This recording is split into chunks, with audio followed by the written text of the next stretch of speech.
Perkenalkan, kami dari kelompok 7 dengan nama kelompok. Yang pertama ada saya sendiri, Patricia Putri, NIM 201041716164. Dan saya Pasida Bonita Panturi, NIM 2010417163. Dan saya Dewi Sastiani, NIM 201041417174. Baiklah, di sini kelompok kami akan membahas tentang presentasi bisnis. Untuk bagikan layar, Pasida.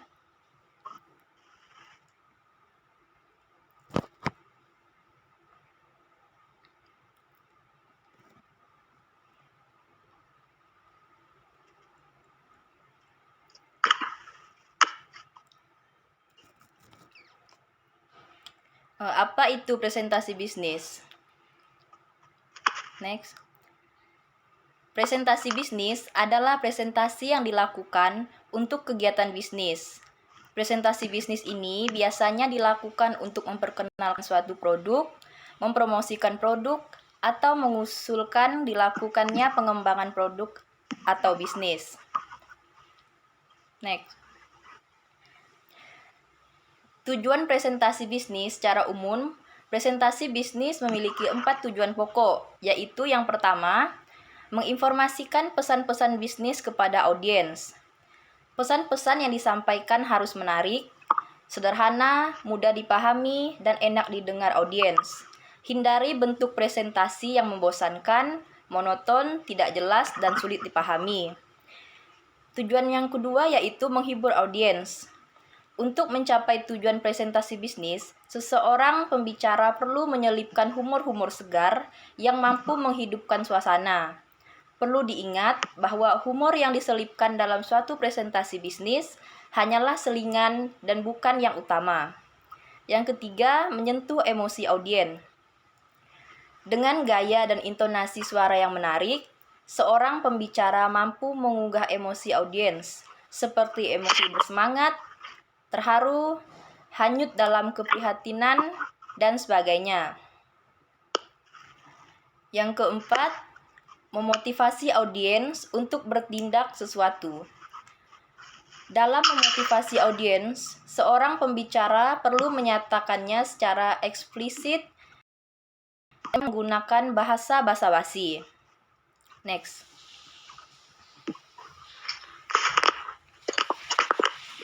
Dalam bidang apapun, keberhasilan dapat dicapainya apabila dilakukan dengan persiapan yang baik. Begitu pula dalam presentasi bisnis. Dalam hal ini, persiapan yang diperlukan untuk presentasi bisnis mencakup yang pertama, penguasaan terhadap topik atau materi yang akan dipresentasikan, agar diperoleh tujuan yang ingin disampaikan kepada audiens dapat mencapai sasaran. Yang kedua ada penguasaan berbagai alat bantu presentasi dengan baik. Di samping penguasaan materi yang baik, yang juga penting adalah bagaimana seseorang pembicara mampu memanfaatkan berbagai alat bantu presentasi bisnis demi mencapai tujuan yang dikehendaki. Sebagai contoh, whiteboard, spidol, OHP, slide, komputer, bagan, kamera, chart, video, dan lain-lainnya. Yang ketiga ada menganalisis audiens. Melalui pendekatan bertanya dengan menggunakan kata tanya seperti apa, siapa, di mana, kapan, mengapa, dan bagaimana. Seorang pembicara akan dapat mengidentifikasikan siapa sebenarnya audiens yang dimaksud, sehingga dapat melakukan berbagai persiapan antisipasif. Untuk yang keempat, menganalisis berbagai lingkungan lokasi atau tempat untuk presentasi. Pemahaman terhadap lingkungan atau suasana suatu lokasi untuk presentasi bisnis akan memberikan kemudahan kepada seorang pembicara dalam mengatur alat bantu presentasi yang sesuai dengan suasana lokasi tersebut. Misalnya, apakah lokasi yang digunakan untuk presentasi sesuai dengan suasana, bagaimana kapasitas ruangannya, tata letak ruang, dan sebagainya. Next. Baiklah, selanjutnya akan dilanjutkan oleh rekan saya. Baiklah, saya akan menjelaskan alat bantu presentasi bisnis. Yang pertama itu papan tulis hitam dan putih. Papan tulis hitam dan putih keunggulannya fleksibilitasnya dalam penulisannya, kemudahan dalam melakukan koreksi, dan dapat merangkum pendapat peserta pada saat yang sama. Kelemahannya, tulisan tangan seringkali sulit dibaca dan pembicara menutupi peserta saat menulis. Dan spidol sangat mengganggu dan sering mengering sehingga dapat dimanfaatkan secara optimal. Tidak efektif untuk peserta yang berjumlah lebih dari 15 orang. Dan yang kedua itu flipchart. Keunggulan flipchart adalah pembicara dapat mempersiapkan penulisannya sebelum presentasi. Pembicara dapat merujuk catatan sebelumnya, biaya relatif murah, dan bisa diletakkan di mana saja. Kelemahannya, pembicara sering menutupi peserta saat menulis. Pembicara tidak dapat menulis berbicara pada saat yang sama. Mutu kertas yang jelek dan kemungkinan spidol yang digunakan macet. Biasanya kertas flipchart hanya digunakan untuk sekali presentasi saja. Muncul suara berisik ketika mengganti lembaran kertas. Tidak cocok untuk peserta lebih dari 20 orang. Dan yang ketiga, transparansi overhead proyektor. Keunggulan transparansi overhead proyektor cepat dan mudah jika menggunakan fotokopi, dapat dibuat dengan artwork dengan kualitas tinggi tetapi biaya relatif mahal, layar jelas meskipun dalam ruangan yang terang. Visual dapat dioperasikan secara cepat dan mudah diubah meskipun beberapa saat sebelum presentasi. Dan kelemahannya, kualitas transparansinya jelek jika teksnya ditulis dengan tangan. Umumnya hasil fotokopi dalam hitam dan putih penggantian secara manual seringkali mengganggu pembicara dan mengalihkan pembicara, menimbulkan distorsi gambar manakala OHP tidak fokus. Kipas pada OHP seringkali berisik.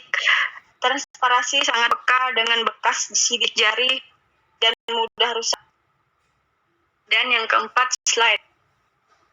Keunggulan slide foto warna mudah pembuatannya.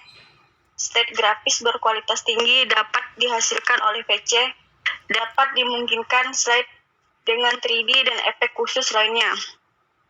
Daya tahan cukup tinggi, terlindung dari sidik jari dan kerusakan jika disimpan dalam tempat penyimpanan terbuat dari kaca. Slide yang dihasilkan dari komputer dapat disimpan dalam disket. Hasil cetakannya lebih kecil dan lebih portable. Kelemahannya, proses produksi slide film di 35 mm memerlukan waktu cukup lama. Harganya relatif mahal. Dan yang kelima, papan tulis elektronik. Papan tulis elektronik keunggulannya fleksibilitas dalam penulisannya, kemudahan dalam koreksi, mampu menampilkan tulisan pembicara dan peserta pada layar tersebut. Hasil cetakan dalam simpanan maupun diedarkan kepada peserta. Kelemahannya, tulisan tangan peserta seringkali terhalang oleh pembicara saat menulis. Pembicara tidak dapat menulis dan berbicara pada saat bersamaan, sehingga arus dan ritme terganggu. Hasil cetakan seringkali berkualitas rendah dan sukar dibaca jika tulisan tangan memang jelek. Seringkali pembicara menghadapi kesulitan dalam operasionalnya. Dan yang keenam, kaset recorder. Keunggulan kaset recorder sangat praktis dan monitor TV dan VCR banyak tersedia di kantoran. Video dapat menambah pengusaha materi dan sekaligus hiburan. Tersedia pokok materi subjek secara luas termasuk pelatihan perusahaan dalam program motivasi. Kelemahannya, kualitas tampil lebih rendah, perlu kecermatan dalam memilih peralatan dan jenis video yang akan digunakan untuk peserta yang relatif banyak. Saran video kurang efektif, diperlukan tenaga ahli khusus dalam operator video. Yang ketujuh, panel LCD. Keunggulan panel LCD, proyeksi data secara langsung dari PC secara real time. Proyeksi langsung memungkinkan tingkat interaktifnya semakin tinggi. Panel LCD dapat dilakukan di bagian atas dari proyektor overhead standar. Kelemahannya, panel LCD versi lama cenderung menghasilkan kualitas gambar sangat jelek. Keterbatasan kualitas gambar dari proyektor overhead karena rendahnya kekuatan watt. Ada 3 peralatan yang diperlukan seperti komputer, proyektor, overhead, dan panel LCD. Dan yang ke-8, proyektor LCD. Keunggulan proyektor LCD, tampilan data dilakukan secara real time.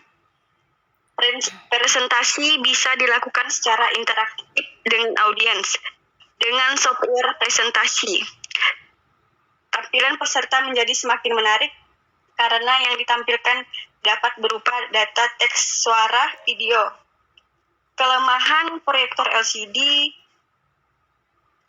versi lama cenderung menghasilkan kualitas gambar kurang bagus dan harga LCD proyektor masih cenderung mahal. Peralatan yang diperlukan seperti komputer, LCD, proyektor, dan layar kadangkala terjadi ketidaksesuaian. Baik, selanjutnya akan dijelaskan Riris Astiani. Baiklah, di sini saya akan menjelaskan analisis audiens. Untuk dapat melakukan presentasi bisnis yang baik, salah satu persyaratan pembicara harus dapat mengenali audiens secara tepat. Oleh karena itu, dalam menganalisis audiens, seorang pembicara harus mampu menjawab 6 pertanyaan mendasar berikut. Yang pertama, siapa audiensnya? Yang kedua, apa yang diinginkan audiens? Yang ketiga, di mana melakukan presentasi? Yang keempat, kapan melakukan presentasi? Yang kelima, mengapa melakukan presentasi? Yang keenam, bagaimana melakukan presentasi? Next.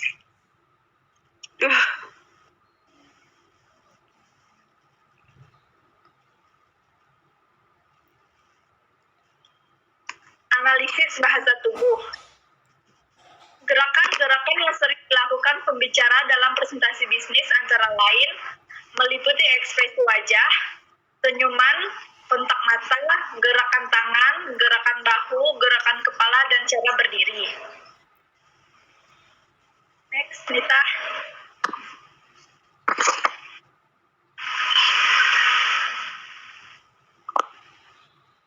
Peninjauan lokasi dan percaya diri.